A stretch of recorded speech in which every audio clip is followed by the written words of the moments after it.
Welcome to the Comms Coffee Club podcast, where we bring you fascinating insights and conversations with communications leaders from across Fortune 500, FTSE 100, and leading global financial and professional services firms.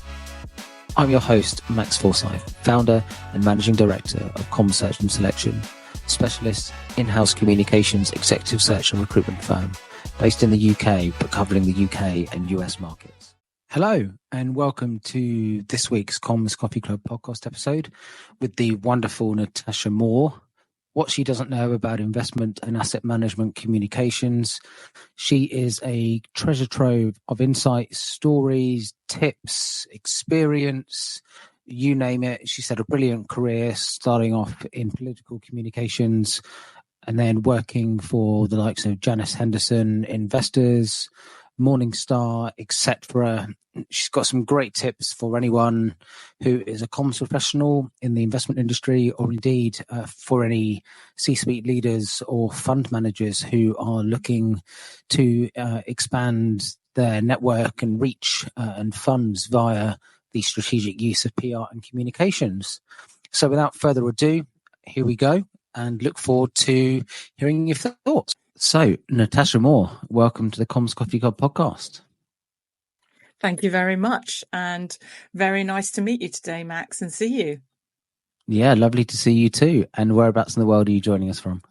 I am coming in from West London, so groovy old London. Here we are, talking about comms again. Oh yeah, talking about comms on a rather damp, wet February morning. Very, and also Valentine's Day, British. Max. So happy Valentine's. Yes, happy Valentine's Day to you too. All right, let's get into it, shall we? Yeah, let's do that. So let's wind the clock back. How did you get into communications? That's a very good question. Almost accidentally, I would say. So I came out of university with a degree in Chinese, having spent 4 years studying Chinese language. Okay. Language, writing, everything. That was good fun. And thought I wanted to go into become a Chinese arts dealer, and did a Chinese art course, and then discovered that I did not want to do that. So I ended up working in a small consultancy, and I really enjoyed the comms and the public affairs part of the work. So I decided in 2003 that if I really wanted to do comms and I wanted to do it in a sort of a national way, I should join a political party and work in their comms press office. And lo and behold, I joined the Conservative Party press office and was their communication. Yes, it was, and was their communications executive for international development. And from there, kind of all roads lead to communications. So fast forward, I did 10 years in politics in various different guises, but always doing communications and obviously public policy. I worked in the Conservative Party, I worked in Parliament, and then I wanted to switch into finance. And I then had to work quite hard to get everybody to be convinced that somebody who'd done political comms could do financial comms, and then moved into asset management communications, which I subsequently did for 10 years. So that's 20 years of career for you there. Great. So, and just think about your time in politics then, sort of when you joined and when you left. That must have been spent time in opposition and then in government as well. So mostly in opposition, to be perfectly frank with you, which was, I have to say, a lot of fun.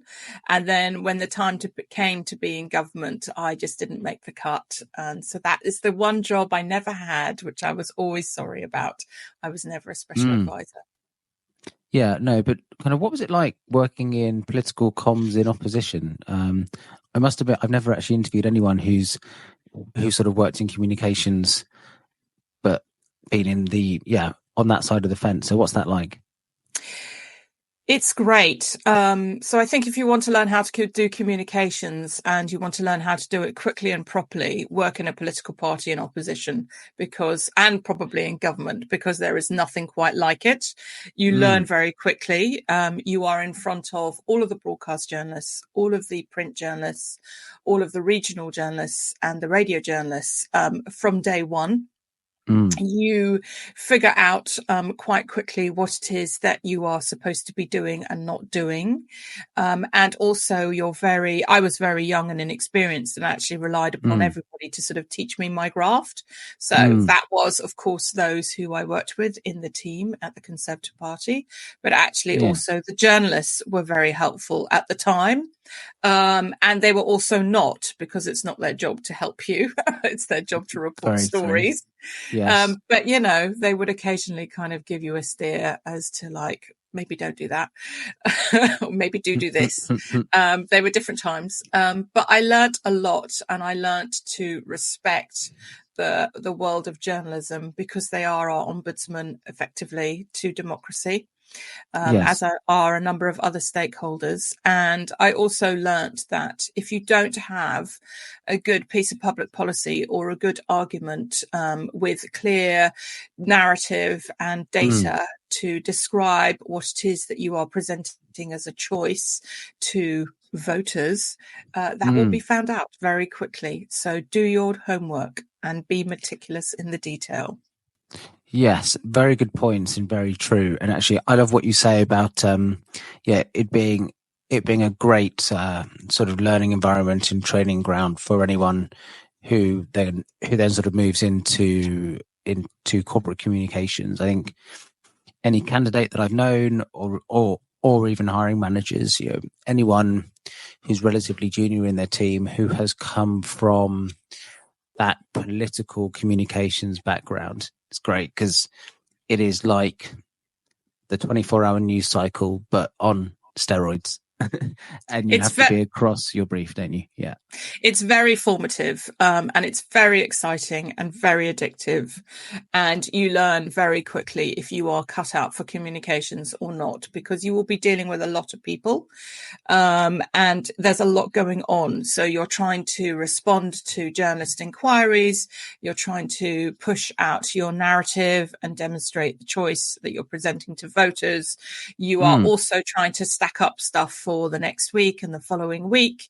And you're trying to make sure that you are networked as well within the organization, because it doesn't matter whether you are working in politics or a corporate, you always need to be networked. As a communications specialist, you need to understand the organization that you work for and its objectives, and you need to be helping that organization to communicate those objectives and mission quite clearly in the public domain. Super. And this and your background in that world and politics sort of segues quite nicely, I think, into your later career in asset management communications, and particularly looking at geopolitical risks and winding that into your comms plans and your comms execution. I think if we look at sort of current events and recent history, we've had COVID. Clearly, the war in Ukraine is still ongoing. There's the Israel-Palestine conflict. We then have the Houthis, and obviously the impact that's having on global trade and shipping routes. Of course, we have also the upcoming elections later this year, both in the UK and in the US. So, what learnings and what advice and what skills and experience did you then kind of take from that into your asset management communications career? That's a really good question. So I'm actually going to start with something quite mundane and talk to you about regulation and public policy. So I think, one of the things that you learn from working in political communications is the importance of the legal framework in which you operate. And I work in financial services, and it is a highly regulated sector. So I think the thing that I took away from 10 years in politics, having kind of taken a bill through Parliament and gone through committee stage and all the rest of it, is do not underestimate the power of, regulation and what that does and how that affects financial services. So my first takeaway was we really need to be understanding what regulation is coming down the track, and we really need to be abreast of it, as is the rest of the corporate. Of course it is, because it has to adjust its operations accordingly, but it also needs to understand what it can and cannot communicate. If you work for a listed organization, obviously it would be very helpful if you do a certificate in investor relations, because a listed organization, so that is an organization that is publicly listed on a stock exchange, is subject to certain requirements when communicating certain things. So you need to understand what you can and cannot say, and in which way you cannot say it, and can say it. So that was important too. And then as I've worked in asset management for 10 years, as I've seen the transition into green finance and ESG and the regulatory regime within Europe, it's really important for asset managers to understand what is required of them when it comes to reporting, but also what it is that clients are looking for them to deliver beyond return on investment when it comes to the regulatory framework. So that's quite dull, but very important. The other thing I would say that I learned from having worked in politics and moving to a corporate is clarity of message and simplicity of message, and that, communications is leadership. You see that all the time with politics and politicians, those who are very well versed and very well practiced at standing in front of a camera or in front of an audience and delivering a nice, clear, crisp message. Well, corporates, need to do the same. So I would say there will be more demand on CEOs to behave more like political leaders in terms of their communications ability over time. And by that, I mean, I think for CEOs for a long time, they had to communicate to their board, to their shareholders, to their employees, and they had to do some media. And now they are being asked increasingly to communicate via multiple mediums, including podcasts and, phones, to a growing number of stakeholders. And that's a lot for them, and on top of the day job. But they can certainly do it if they build that skill set, and they practice and they have a nice, clear, simple message. Yeah. And you have a couple of examples, in your career where, kind of where you've done that, or where you've helped, a CEO to be across that whole brief. And, I don't know, perhaps somebody who, maybe media and communications didn't necessarily come entirely naturally to them. And obviously, why would it? And you've sort of helped to coach them through that and sort of raise their profile. To be honest with you, less so with the CEOs, as they tend to be kind of, they're all more well practiced and they're more well versed. They've got to that position for a reason, and they've developed their communication skills over time. But certainly with fund managers who are either young or new or haven't done media in the past, I have definitely enjoyed working with them and helping them to shine a light on their skill and expertise and their opinion of the world, because I think that is, really important when you're talking about active fund managers, that they are able to express why their investment strategy is the right strategy for now. So that has been very, very rewarding, especially if they are feeling, for all the right reasons, a little bit sort of shy or nervous, or they haven't had any practice, to help them to kind of build out their messaging, be crisp and clear, and understand that, repetition is the key. You don't want to say the same thing all the time, because that doesn't, build a story for all journalists. They always need something new, but you want to be talking about your thematics on a regular basis. Yes. And how do you get that balance right between making that engaging, creative to an extent, but also fitting that within the regulatory framework? Because obviously they have one hand slightly tied behind their backs in terms of what and how they can say things. You work with them. Let's go back to your point about what did I learn from politics when I moved into finance. So let's think about capital markets. Capital markets move on the basis of information as much as anything else. News to capital markets is as important as it is to politicians, and it can create movement in capital markets. And we have a big year this year with almost 40% of the world's population going to the polls. So there's a lot going on from a geopolitical perspective this year alone. So I think for a lot of people in finance, they don't necessarily want to talk about the right or the wrong outcome as a result of an election, and why would they? But they do want to talk about how markets will move on the basis of an election result, or how Yes. markets will respond to election results, or to political volatility can produce market volatility. So you want to work with your experts because they do know what they want to say and they do know how they want Yes. to say it, but they don't quite know how to put it all together necessarily and get them there. Yes, and I think it's probably a fairly good analogy for this would be, when they're getting the first train of the morning into the city, they're all on the FT or kind of reading Bloomberg or whatever. So they're constantly absorbing news and what's going on in the wider world and politics, and they're taking that all in, and that's all going into their brain, and they're working out what they're going to do, and they're sort of in their sort of pre-market trading patterns, etc. So it's just a case of taking all of that information that's going in and helping it to come out of the mouth. Yeah, exactly. And obviously, there are multiple investment strategies for multiple choices. So, somebody is one fund manager will have an ESG strategy, another fund manager will have an emerging market strategy, another fund manager will have, whatever. You get my point. Yes. So what you want, so for them, how capital markets are moving or reacting to news or activity around the world will affect their strategies differently. So they may or may not want to comment. It depends. So, I certainly think that last year was a big year for, the UK and capital markets generally.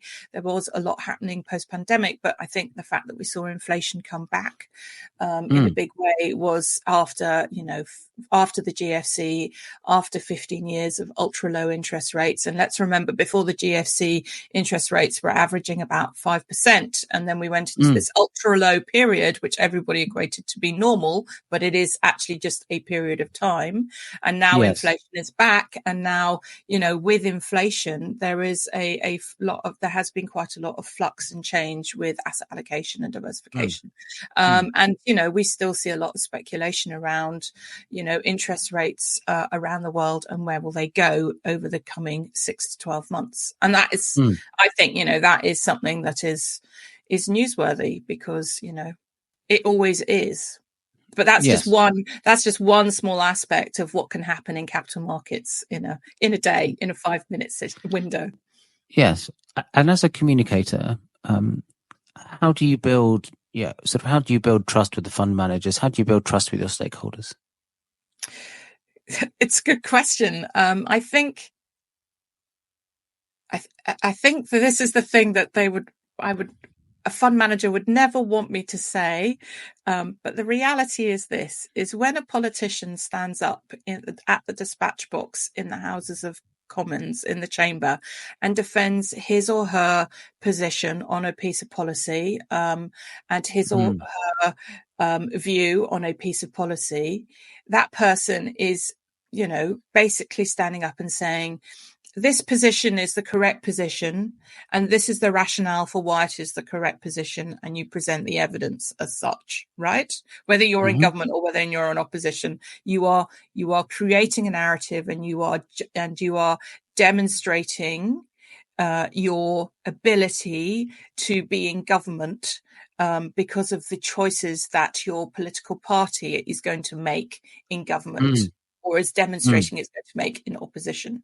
Yeah. When a fund manager, an active fund manager, is taking an investment policy and working with a team of analysts and other fund managers and creating an investment strategy and making the choices on the basis of a very structured, highly analytical set of research. And that person is then going to go to clients and explain the strategy, explain how the strategy works, and explain why the strategy will work over time. And for me, those are quite common themes. So I think demonstrating that you understand that you are working with their reputation, that they have spent many years, days, hours to build, and you are going to help them to enhance that reputation because you understand their risk, their view of risk, and you understand their view of the world, and the gravity of the situation is really helpful. It is not something where you want to be fast and loose. You want to demonstrate to them that their reputation, their opinion, their value is valuable to the media, and you're going to help them to express that in the public domain. And just thinking about the blend there between, you're right, as an external communications professional, your official JD, a lot of it will be around the media relations, the journalist engagement, thought leadership, you name it, whatever. There's an important bit that you mentioned there around client communications, and making sure that message is consistent across all those fronts. So where does your role sit in the comms team, and how closely do you work with the client communications team to ensure that messaging is aligned? Yeah, it's a really good. The best system that I ever saw was the one I had at Henderson, where we had a weekly meeting and we would talk about upcoming capital market themes and news themes, and relay that back to the content team and the marketing team, because capital markets move on the back of news. And so it is news that capital markets respond to news, and then news want to respond to the movement in capital markets. So it's the PR team that's in an asset management house that is going to get the questions about, well, this has gone down, or this has gone up, or this is going to happen, or what do you think about rates? So you're often the first to respond. But if something new is happening that is unexpected, which, let's face it does happen. Yeah. You're also the first in the headlights to be asked to respond. So what you want to do is you just want to make sure you're on top of those new stories as they play out, and you're getting expert comment, and that you're sharing that with your content team and your marketing team, so that they can think about how to share that with clients as that particular, story unfolds, or thematic, or the story becomes a thematic, which by that I mean it isn't just a sort of one day, 24-hour story. It is actually a capital market event that sort of has a tail and produces a lot of, news as a result of its tail. Yes. And practical tip and practical question here, how would you practically go about making sure that there's that clear, transparent communication? Do you have an Alistair Campbell style comms grid, or kind of what would you do? Oh, a grid. Those were the days. I think yes. Sorry, reminiscing. So grids are great, and I do think from a press perspective, you want to be quite on top of what is happening in the world over the year. So spend time with your team planning. Next Q as a next quarter, but also sort of mapping that out and making sure that everybody else is aware as well, so that you can plan it. So yes to a grid. Yes, you need to understand what's coming up, and certain events will affect you more than others, but also make sure that others in the organization are aware. So your marketing team is aware, your digital team is aware, your content team is aware, and where you have to plan a campaign, you're helping that all come together, so that you can map that out and decide how to manage that campaign. So yes, we love a grid. A lot of PR is process. A lot of PR is being very organized, being very operationally savvy, and a lot of process. And there's some creativity on top, but you don't want to be surprised in the morning at 7 a.m.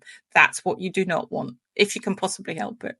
No, that's very true, and probably same goes for sort of keeping leadership aware as well. I don't think I've ever worked for an MD or a CEO who at some point either hasn't said to me or said on town hall or something, kind of the one thing they don't like is surprises. So you've got to keep everyone aware of what's going on. So kind of great tip. Yes, and I think I would add to that, if you ever go to an interview as a PR and the person says to you, I want to be on the front page of the FT, I would say that act with caution on that one, because often the front page of the FT is not a place where a corporate wants to be. No, generally speaking, if you're on the front page of the FT, it's not necessarily for good reason.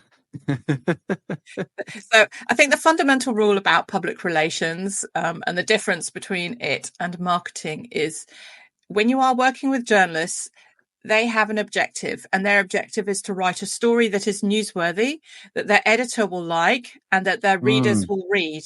Same goes for broadcast, same goes for podcast. And, they are not there to be your friend.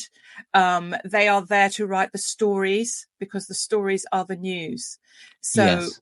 Be mindful that that is the relationship you are managing. I remember in the Conservative Party, somebody explaining to me in my first 6 weeks, you must understand, Natasha, you are the ham in the sandwich. The one side of bread is the politicians. The other side of the bread are the journalists, and you are the conduit between the two.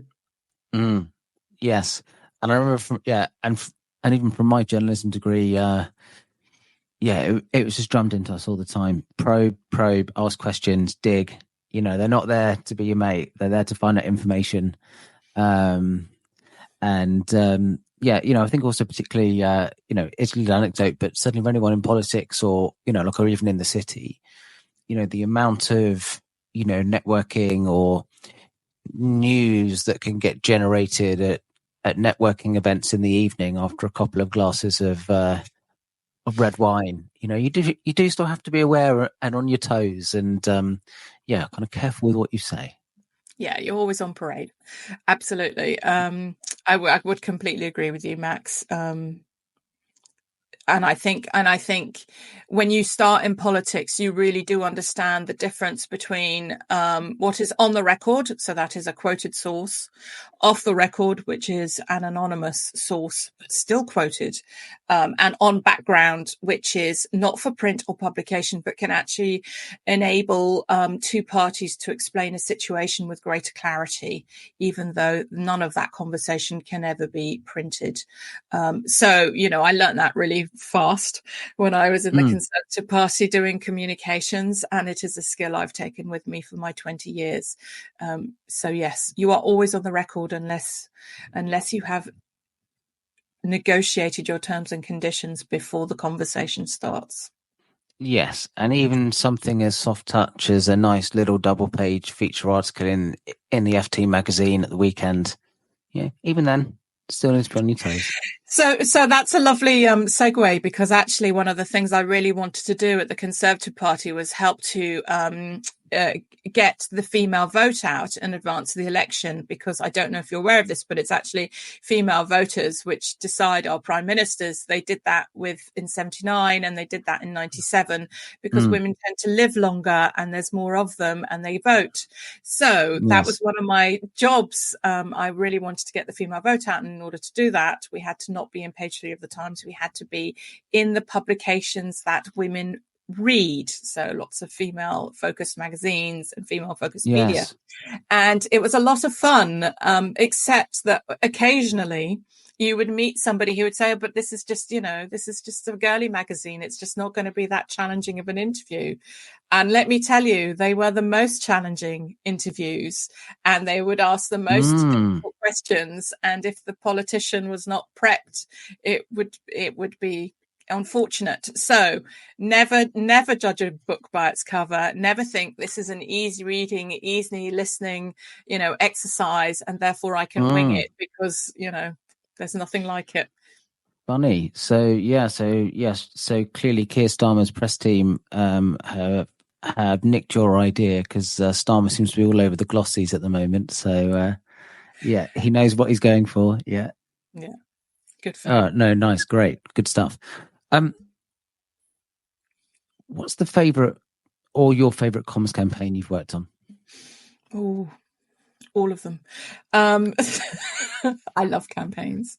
So that's number one. And I think when you start in a political party, you understand you're just on one long campaign. Yes. And it peaks and troughs, but it is one long campaign. You have one objective, which is to get into government, and you work at that. And when you've finished with that, you go into the local council elections, and you're going to get into council. And then when we had European elections, it was to get into the European Parliament. Anyway, so yes, one long campaign. Yeah. It doesn't answer your question, so let me answer it. I have worked on some really fascinating campaigns, and I think where they have worked really well from a PR perspective is where, we have a clear objective from the corporate on what it is that we want to transmit as, a message or a change or a point of differentiation. I would say that from a PR perspective, I was given quite a lot of freedom in my jobs in finance to create campaigns and to build them. Okay. And I did that. And, so at Henderson, I did one once that was really focused around medical technology and medical devices and life sciences. And the reason why was because we had a really good team and they were excellent at life sciences. And life sciences has moved on significantly in the last 15 years. It used to just be about pharmaceuticals, and now it's about biotech, medtech, med devices, software, and so on, and the pharmaceuticals as well. So we went to the Wellcome Museum and we had a tour of the Wellcome Museum, which is a medical museum in the UK, in London. And then we also had, I don't know if people know this, but the Wellcome Museum, and there is also the Wellcome Trust, which is a foundation that supports medical research, and that is self-funded. And there was we had their CIO talk about, their investment strategy and what their purpose was, which was very different as a foundation, but equally interesting. And then we all went for dinner somewhere, and then we threaded the whole sort of technology and thematic throughout the following day's events. And I did the same again on geopolitical risk, because, geopolitical risk seems to have been a stalwart of capital markets for a long time now. And did an event at the Churchill War Rooms, because geopolitical risk and Churchill War Rooms makes sense to me. Yeah, great. And then we had dinner somewhere else, and we followed the thematic again throughout the following day's events with all the journalists to make sure that we were always sort of touching upon that massive global thematic at the time. So I think, campaigns work when they're relevant. Campaigns work when they're relevant to what is going on in the world and to what's going on in capital markets. And that is how they need to be sort of spliced together, plaited in, because it has to be newsworthy. You can't just, so what PR is not, is we have a new partnership. We have a new this, we have a new blah, that is not a story. That is an announcement. And yes, you need to make those announcements, and they're very important to make. And there is a way you can make them and give them a bit of oomph, but they're not necessarily a news story. So how working with people within an organization and ensuring that their comprehension of what makes a good news story and your comprehension of a good news story is a constant thread throughout a career in a corporate. And, you want to be making sure that you are demonstrating your value as a corporate communications team by showing them the stories that you have generated and the coverage that you have generated and how that ties in with, your strategy, your narrative, but also making sure that, those around you understand that an announcement is not a news story. But if you want to make an announcement a news story, there is a way to do it, and you can work together to get there. Yes, finding that hook is really important. Yeah, finding the emotional strings as well, I think, is also very important. Kind of being able to tap into that emotional response from someone, really ramps up the engagement levels. And I love actually, kind of your two examples there, both with really cool and quite different events to them in an increasingly digital age. I think it goes to show that there is also a place for some face-to-face real life interaction as well. And I think particularly for the media relations piece as well, it is amazing how much more impactful it is for them as journalists when they can actually see things face to face, paints a bit of a picture. They can have, some on the record, but some off the record conversations as well, rather than just being spammed with a load of press releases in their inbox, which doesn't work. Well, yeah, especially if your title of your press release is not news insightful or interesting. So that's another story. But yes. You make some very valid points, Max. Absolutely. And I think, relevance, authenticity, and interest is really important when you're trying to build out a campaign or even just a new story. When you talk to me about sort of in-person versus digital, so I remember, working obviously at the Conservative Party, and I think one of the new social channels came in, and I really can't remember which one it was. It might have been Twitter, which is now X. And I remember lots of people sort of getting very excited about it, and everybody just going, yes, but it's just another channel, it's just another means for us to transmit the message. Let's remember that we might do it slightly differently, but it's still another mechanism for us to transmit the message. And the message is, you have a choice. Voters have a choice at the election. They can vote for this or they can vote for that. Let's make sure that their choice is simple and clear and transparent and credible. So yes. I would say kind of the same. That's the same thing. It has become more sophisticated since then. There are certain things that work really well in social media that perhaps wouldn't work so well as a news story, but that's great because that gives you the opportunity to flex. And I would also say the other thing about communication, 20 years in communications, is it's all about relationships and it's all about trust. You are asking of people to do something that perhaps they feel uncomfortable about, and you are asking them to put their opinion in the public domain. If they do not trust you, if they do not feel that you are credible and responsible, and you haven't done the cause and effect in your brain before you suggest it to them, they will ask you all of those questions because they want to trust you and they want to know that you have considered every eventuality for doing something, rather than them just saying yes and then considering every eventuality after the fact, which nobody enjoys. Yes, and I think it's also really important for comms people to remember that it's never their name that's quoted. It's either the fund manager or the CEO or whoever, or if it is just your quote, it's never your name, it's just a spokesperson said. Yes. Whereas kind of the fund manager or the CEO, it's not just the firm's reputation, it's their personal reputation, which is attributed to that quote. So they're the ones in the firing line and you're there to support them. So trust is a really big thing.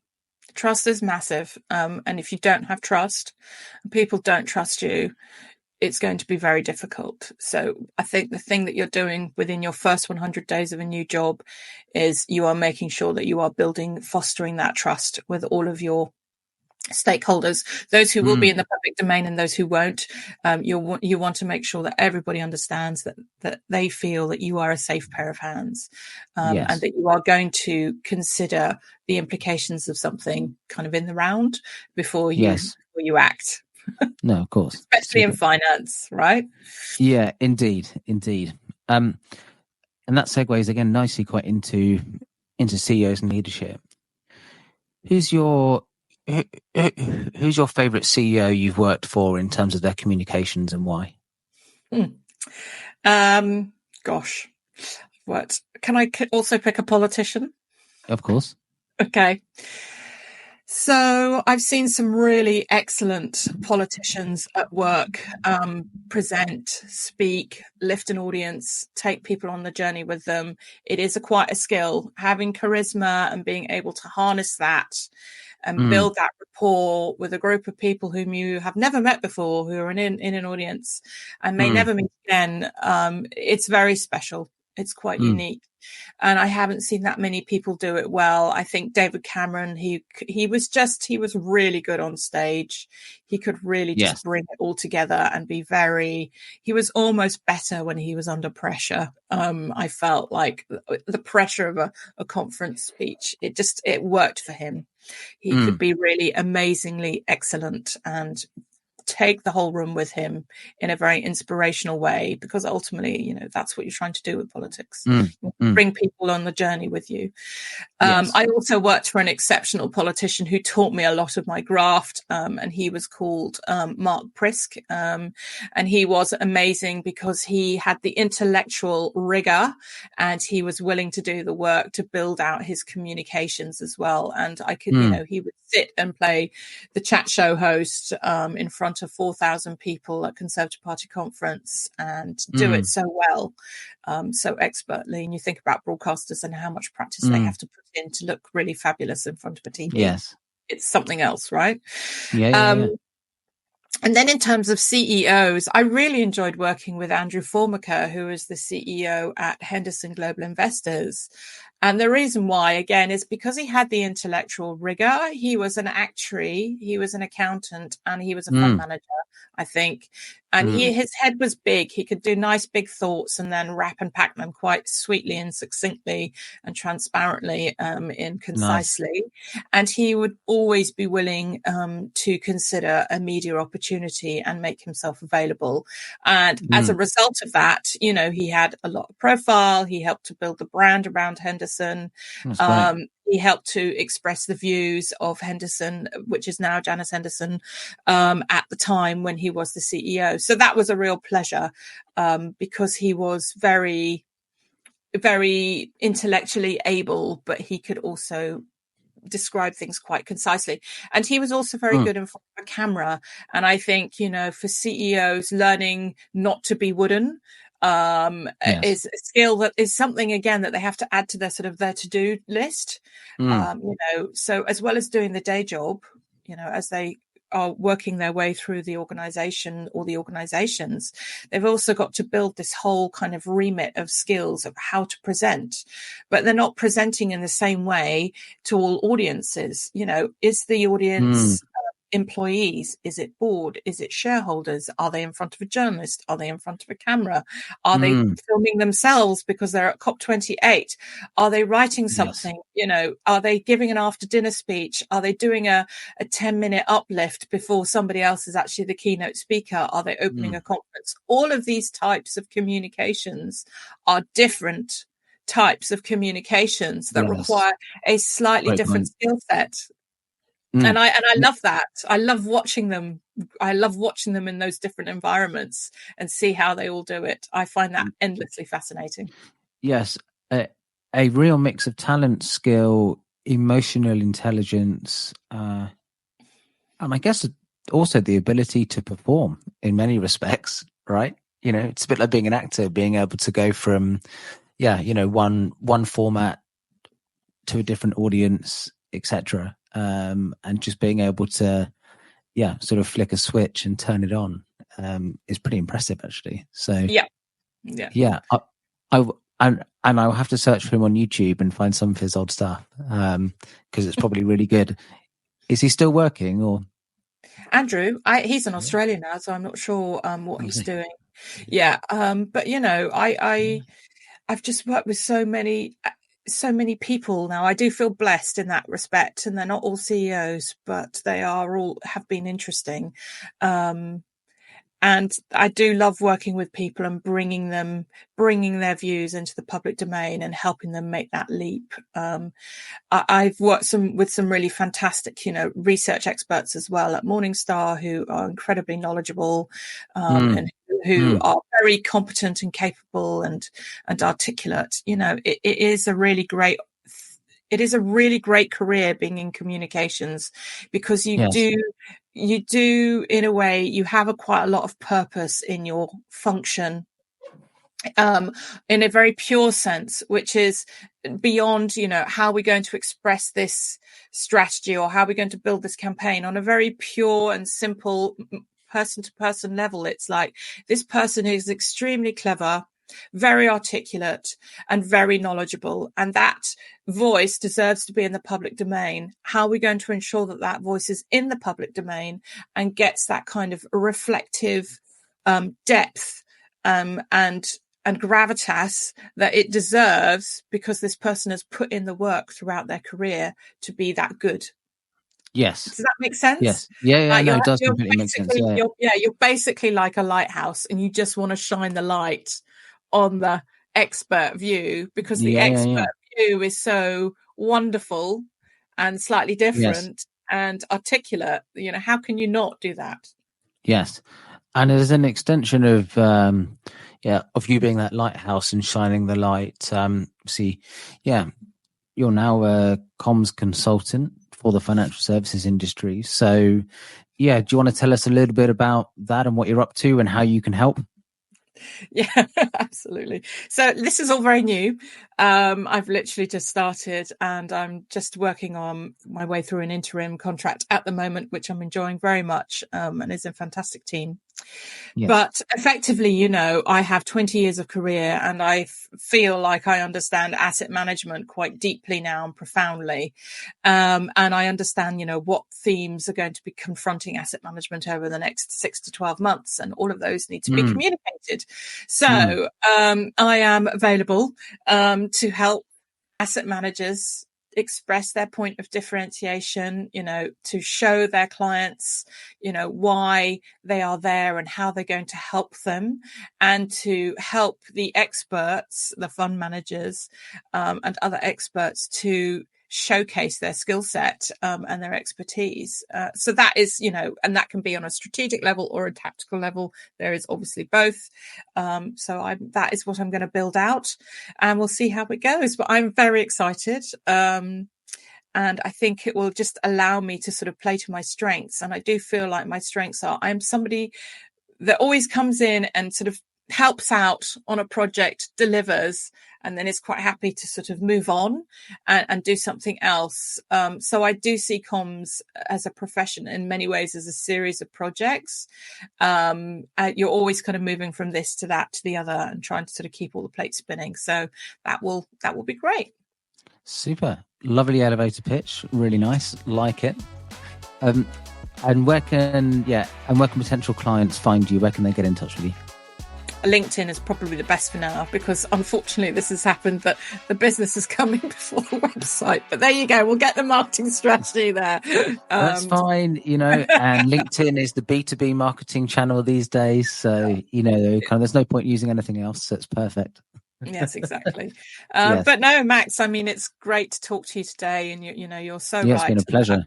And obviously, as somebody who recruits into the comms business all the time, you know better than anybody else what skills people are looking for. So thank you so much for having me today. It's been a real delight. Yeah, no problem. Pleasure. And and you managed to wrap up some of those sort of key skills and your experiences really well with some great examples. So thank you very much for coming on. It's been a pleasure. And I'm sure I will see you personally soon, probably at a CIPR event. Yeah, well, exactly. Let's plug that. So Indeed. We have a networking event for comms professionals who need to build out their network on the 13th of March, and they can find that on my LinkedIn profile as well. So do come along. Lovely yeah, stuff. I'll see you there. That'd be great. Indeed. Yeah. Can I see you there? All right. Cheers, Natasha. Thank Thanks. you. Bye. Bye.